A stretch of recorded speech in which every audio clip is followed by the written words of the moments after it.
In this video, we will learn some of the basics and foundational skills in order to factor. Let's say we have x squared plus 9x plus 8. First, we factor and we need to find two numbers that we multiply and we get 8. Okay, and the sum should be 9.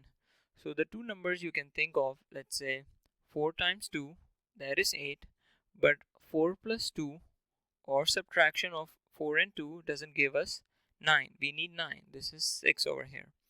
So the other two numbers you can think of, 8 times 1, that is 8, and 8 plus 1, that is 9.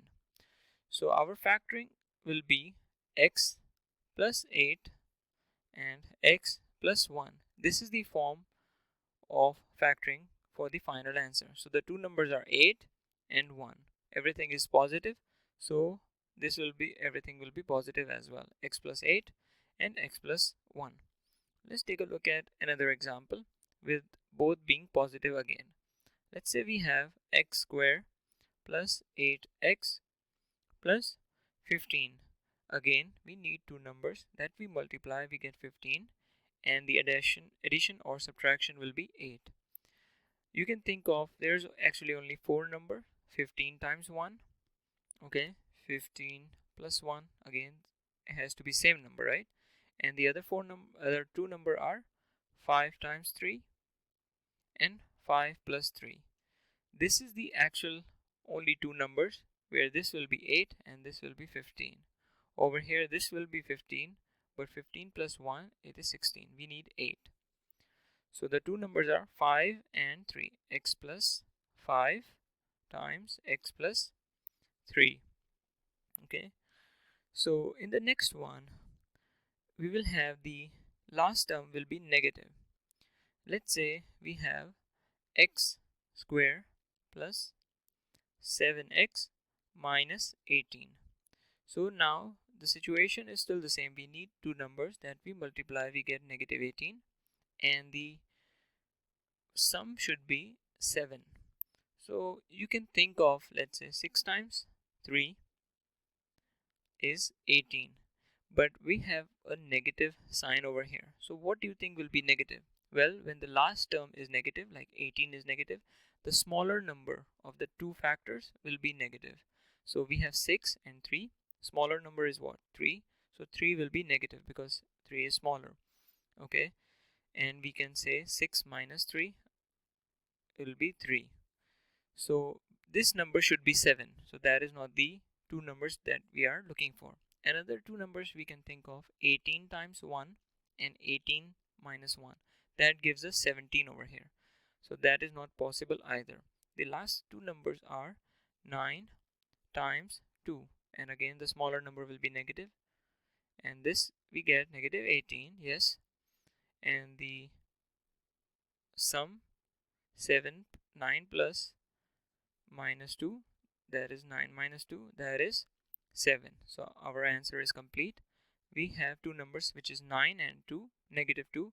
So x plus 9 times x minus 2. Okay, let's take a look at another example. Something similar. We have x squared plus x minus 20. And again we have a negative sign in the last term. That means the smaller factor number will be negative and the bigger one, like 9, will be positive. So two numbers that we multiply, we get negative 20. 10 times 2, right? Or 20 times 1. But that doesn't give us plus 1. There's a 1 over here, right? 1x. So the other two numbers are 5 and 4. 5 and 4. When they multiply, we get 20. And the smaller number should be negative. So 4 will be negative 4. And 5 minus 4, that gives us 1.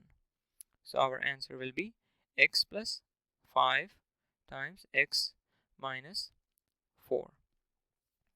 Okay, how about when both the numbers are negative?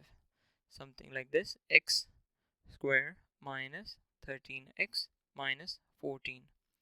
So in this scenario, actually the smaller number becomes positive and the bigger factor number becomes negative. I'll explain this. So we need two numbers that we multiply, we get 14, but the sum will be negative 13. So we can think of, in order to get 14, 2 and 7. Okay, but when the 7 is negative, I said the bigger number will be negative, so 7 is big, so this will be actually -5.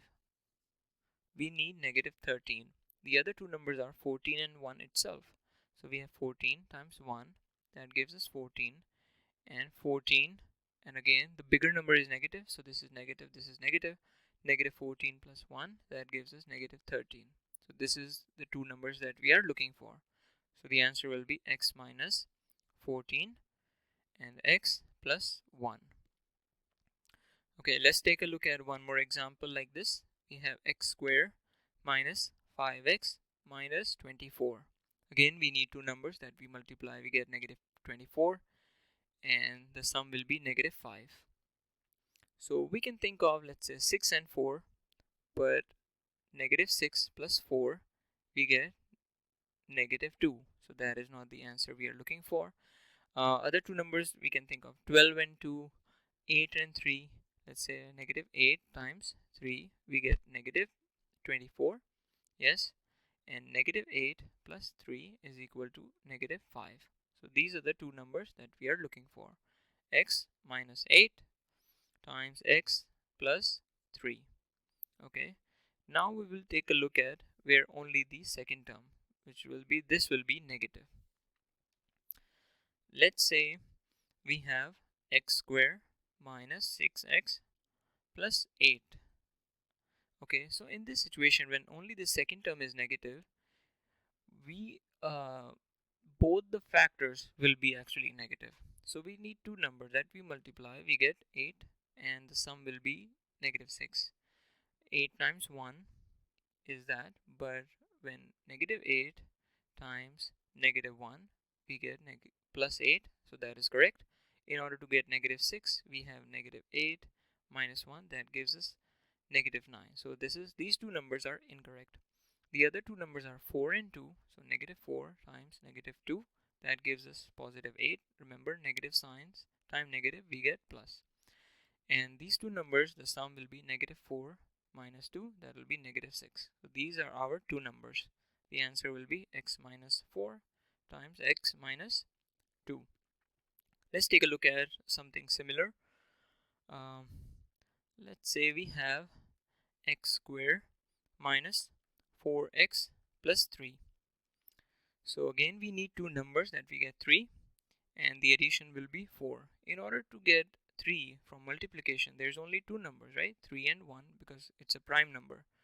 So 3 times 1, that is 3, and both are negative, so this will become positive, and -3 minus 1, that gives us -4. So the answer will be x minus 3 times x minus 1. For similar videos, don't forget to subscribe to our channel. I post videos almost every single day. I haven't missed for almost like 2 months now. So I will see you tomorrow, and don't forget to subscribe. Goodbye.